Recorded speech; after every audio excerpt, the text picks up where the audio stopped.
What's up? Today we're going to unbox the Monster N-Lite 206 wireless earbuds. Let's see what's in this box. All right. We have some ear cushions. Comes with 4.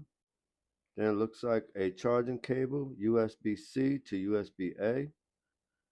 And then we have some reading instructions. All right, let's unbox the main ingredient, USB-C in Monster with winged ear tips. Nice look and feel. Nice and clicky.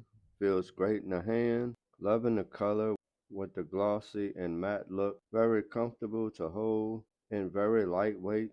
Just love the overall look, and the weight of the case is very good too. And I like that you get this little LED light on the front for charging to let you know when it's done. That was the Monster N-Lite 206s.